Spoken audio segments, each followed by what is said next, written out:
አሜሪካ ውስጥ ከሚደረጉ ትዳሮች ውስጥ 50%ዎቹ በፍቺ ይጠናቀቃሉ። ይሄ መላምት አይደለም፣ ጥናት ነው። ዛሬ ስለ ፍቺ እናወራለን። ሰላም እንደምን አላችሁ? ተመስገን አብይ ይባላለሁ፣ የሳይኮሎጂ ባለሙያ ነኝ። ዛሬ በዚህ ቪዲዮ ስለ ፍቺ እናወራለን። አሜሪካ ውስጥ 4000 ፍቺ የፈጸሙ ሰዎች ላይ በተደረገ ጥናት መሰረት እነዚህ ዋና ዋና የሆኑ ለፍቺ የሚዳርጉ ምክንያቶች አሉ። በእርግጥ ይህ የጥናት ተቋም ከ8 በላይ ምክንያቶችን ያስቀመጠው።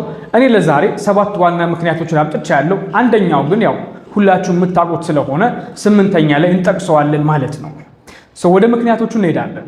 የትኛውም ሰው ትዳርን ሲመሰርት እፋታለሁ፣ የሆነ መንገድ ላይ ደርሼ አቆማለሁ ብሎ አያስብም። ጥግ ድረስ እሄዳለሁ፣ ቋሚ ቤተሰብ መሰርታለሁ፣ እስከ መጨረሻው ድረስ የምችለውን ያክል አደርጋለሁ፣ በፍቅር እኖራለሁ ብሎ ነው። ነገር ግን ህይወት እንዳሰብነው አይሄድም። አንዳንድ ጊዜ ያሰብነው ቀርቶ ያላሰብነው፣ የጠበቅነው ቀርቶ ያልጠበቅነው፣ የገመትነው ቀርቶ ያልገመትነው፣ ያደረግነው ሳይሆን ካደረግነው ውጭ ሌላ ጉዳይ ሊፈጠር ይችላልና እንዳሰብነው ጥግ ድረስ ላንደርስ እንችል ይሆናል። አሜሪካ ውስጥ በተደረጉ 4000 ፍቺ የፈጸሙ ሰዎች ላይ ወይም 4000 ፍቺዎች ላይ በተደረገ ጥናት መሰረት እነዚህ ምክንያቶች መጥተዋል። እነዚህ ምክንያቶች አሜሪካ ላይ ይጠና እንጂ እኛ ኢትዮጵያም ላይ ጭምር በደንብ የሚሰሩ እንደሆነ እስካሁን በስነ ልቦና ሙያ ውስጥ በቆየሁባቸው 8 ዓመታት ውስጥ ያየሁት ነገር ነው። እስከነ ፐርሰንታቸው አንድ በአንድ አስቀምጥላችኋለሁ። ሰብስክራይብ እያደረጋችሁ ቤተሰብ መሆናችሁ እንዳትረሱ፣ ላይክ ማድረግ፣ ኮሜንትም ሼር ማድረግም እንደማትረሱ እርግጠኛ ነኝ። የመጀመሪያው 75% የሚሆኑት ሰዎች ለፍቺ የሆኑበት ምክንያት ወይም ደግሞ ከ4000 3000 የሚያክሉት ለፍቺ እንዲሆኑ የሚዳረጋቸው ዋናው ምክንያት ምንድን ነው ሲባል ዝግጁ አልነበርኩም የሚል ነው። ይሄ በተለይ 20ዎቹ ዕድሜ ላይ ያሉ ሰዎች ከተጋቡ በኋላ ትዳር ከመሰረቱ በኋላ ያለውን ኃላፊነት ያለውን ቁርጠኝነት የሚጠበቅባቸውን ነገር ሲያዩ አንዳንድ አለመስማማቶች ሲፈጠሩ ከጠበቁት ውጪ ሲሆን ኖ እኔ ለዚህ ዝግጁ አልነበርኩም፣ ትዳር እንዲህ አይመስለኝም ነበር ብለው የሚወጡበትና ፍቺ የሚፈጽሙበት ዋናው ምክንያት ነው። እንደምታውቁት 20ዎቹ ዕድሜ ላይ ያለ ሰው ህይወትን በምናቡ እንደሳላት፣ እንዳሰባት፣ እንደጠበቃት ሆኖ ማየት ይፈልጋል። 30ዎቹን ዕድሜ እየረገጠ ሲመጣ ደግሞ ህይወት ኃላፊነት እንደሆነች፣ ጥንካሬ እንደምትፈልግ፣ ቁርጠኝነት እንደምትፈልግ እየገባው ይመጣል እና 20ዎቹ ዕድሜ ላይ ያለ ሰው ወደ ትዳር ሲመጣ ሰው እንኳን ቢመክረው ነው ትዳር ቀላል አይደለም፣ ኃላፊነት አለው፣ ልጅም ይመጣል፣ እንዲህ አለው፣ እንደዛ አለው፣ ወጪ አለው፣ ለቤት መዋል አለው ሲባል ኖ እንደዛ አይደለም፣ ችግር የለም እወጣዋለሁ ይላሉ። በኋላ ግን ቦታው ላይ ሲገኙ ግን እኔ ለዚህ ዝግጁ አይደለሁም፣ ትዳር እንዲህ አይመስለኝም ነበር፣ በቃኝ ብለው ይወጣሉ ማለት ነው። የመጀመሪያውና ትልቁ ምክንያት አብዛኛውን ፐርሰንት የያዘው ዝግጁ አለመሆን ነው። ወደ ሁለተኛው እንለፍ። ወደ ሁለተኛው ስናልፍ መግባባት አለመቻል ነው። ይሄ 65% የፍቺ ምክንያት እንደሆነ ጥናቱ እንግዲህ የሚያሳየው ነው። ከ4000 ወደ 2600 የሚያክሉ ሰዎች ፍቺ የፈጸሙበት አንደኛው ምክንያት መግባባት አለመቻላቸው ነው ማለት ነው።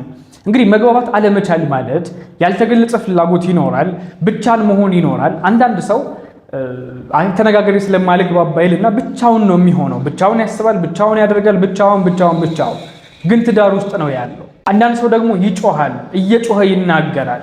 እንደሚጮህ ግን የማያውቅ ሰው ደግሞ ይኖራል። አንድ ጊዜ ምን ገጠመኝ፣ አንድ እንደኔ በኔ ሙያ ውስጥ ያለ ሰው ሲያወራ ነው የሰማሁት እና ባለቤት ይወት መጣና እዚህ አማካሪ ጋር ባለቤት ይጮሃል ትላለች። እውነትሽን ነው? አዎ። ታዲያ አልነገርሽው? አይ ነው ያልጮኩም ብሎ ነው የሚከራከረኝ፣ ግን ይጮሃል አለች። በኋላ ይምጣ እስቲ ተብሎ መጣና እኔ ማለት ትጮሃለህ ወይ ተብሎ ተጠየቀ። አረ በፍጹም እኔ ድምጼ ራሱ አይሰማም፣ የምን መጮህ ነው? እኔ ጭራሽ ድምጼ ራሱ አይሰማም ሲል መልስ ሰጠ። አስቡት፣ ባለትዳር ናቸው። እሷ ይጮሃል ትላለች፣ ባልየው ደግሞ ኖ እኔ ድምጼ አይሰማም፣ ኮሽም አልልም፣ አልጮህም ሲል ደግሞ ትሰማላችሁ። በኋላ ይህ ባለሙያ እንግዲህ ግራ ተጋባና ያው በሚስጥር ከሷ ጋር ተነጋግረው ቤት ውስጥ ካሜራ ያስቀምጣሉ። ካሜራ ይቀመጥና ከውጭ ሲገባ እንዴት እንደሚሆን፣ ምን እንደሚያወራ፣ እንዴት እንደሚናገር ለማየት ነው። ካሜራ ተቀረጸ፣ መጣ። ካሜራውን ሲታይ ሰውየው ይጮሃል፣ በጣም ነው የሚጮኸው፣ ግን አይታወቀው። በኋላ ይህ ባለሙያ ምን አረገ? ቢሮ ውስጥ ሁለቱንም ሰዎች ያስቀመጣቸው ባለትዳሮቹን ሁለቱንም አስቀመጠና ስቲችን ቪዲዮ እያት መጣው ብሎ ሄደ። ከሄድኩበት ስመለስ ይላል ባልየው እያለቀሰ ነው ያገኘሁት አለ። በጣም እንባ እየወረደው ነው ያገኘሁት። ምን ሆነህ ነው ስለው እኔ በዚህ ልክ እንደምጮህ አይሰማኝም ነበር። ድምጼ እንደማይሰማ እንደማላወራ ነበር ማስበው፣ ግን ልክ አይደለም ለካ ጮሃለሁ አለ ማለት ነው። እና በትዳር ውስጥ እንደዚህ አይነት ክፍተቶች ይፈጠራሉ። መጮህ አንደኛው መግባባታችንን እንዲቀንስ እንዳንግባባ የሚያደርገን ጉዳይ ነው። አንዳንድ ሰው ጮሆ ካልተናገረ አይሆንለትም። በጣም ሲጮህ ነው የሚሰማ የሚመስለው፣ የሚከበር የሚወደድ ቦታ የሚያገኝ የሚመስለው ሲጮህ ነው። መጮህ አይደለም ጉዳዩ። በተለያየ ምክንያቶች እንክብካቤ መቀነስን ጭምር እናመጣለን።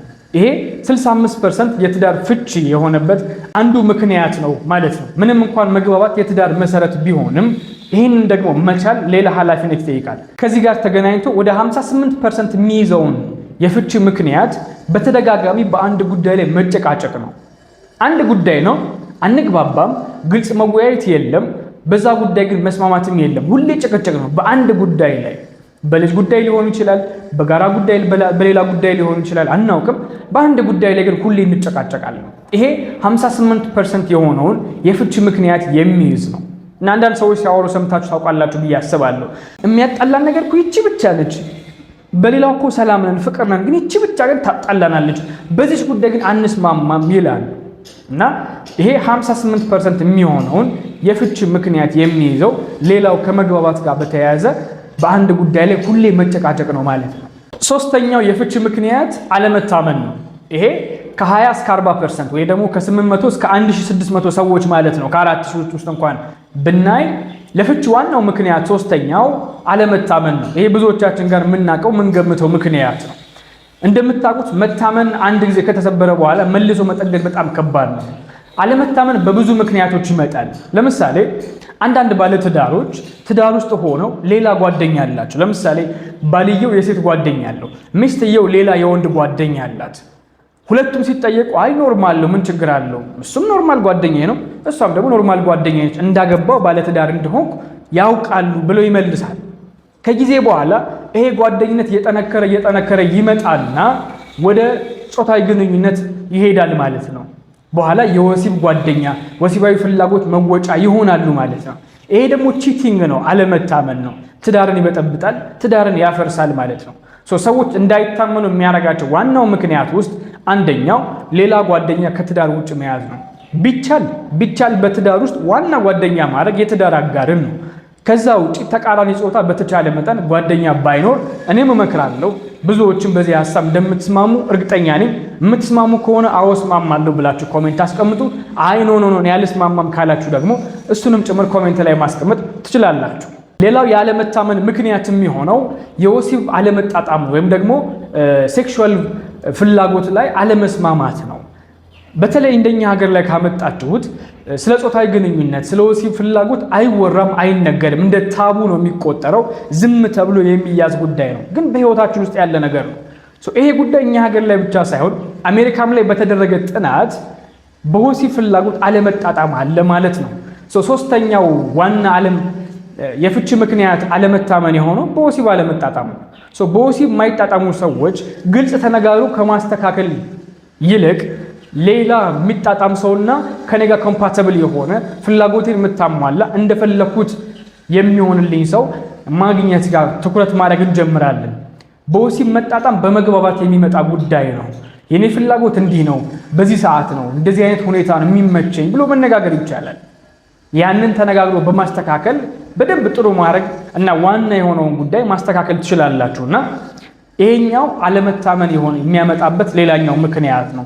የማይነገር ግን ብዙ ትዳሮችን እየረበሸ ያለው በወሲብ አለመጣጣም ነው። ብዙ ጊዜ ወንድ እንደምታውቁት የወሲብ ፍላጎት ላይ በተመለከተ የራሱን ፍላጎት ቶሎ ባጭር ነው የሚጨርሰው። ሴት ጋር ስንሄድ ደግሞ ረዘም ያለ ሰዓት ትፈልጋለች። ቀድማም ጭምር ለዛ ጉዳይ ዝግጁ መሆኑን ትፈልጋለች። ይህንን አንደርስታንድ ያደረገ ወንድ ማግኘት አስቸጋሪ ነው። ሁለተኛ ሴትም ደግሞ ይህንን ፍላጎቷን አንደርስታንድ አድርጋ እኔ የምፈልገው እንዲህ ነው፣ በዚህ መንገድ ብናደርገው ጥሩ ነው ተብሎ መነጋገርም ይቻላል። ትዳር አንድ መሆን ነው። አንድ በመሆን ውስጥ ደግሞ የማይወራ ጉዳይ መኖር የለበትም። ይህንን በደንብ ከልባችሁ ብታስቀምጡት ደስ ይለኛል። ሶስተኛው አለመታመን የሚያመጣው ነገር የስሜት ቁርኝት መቀነስ ነው።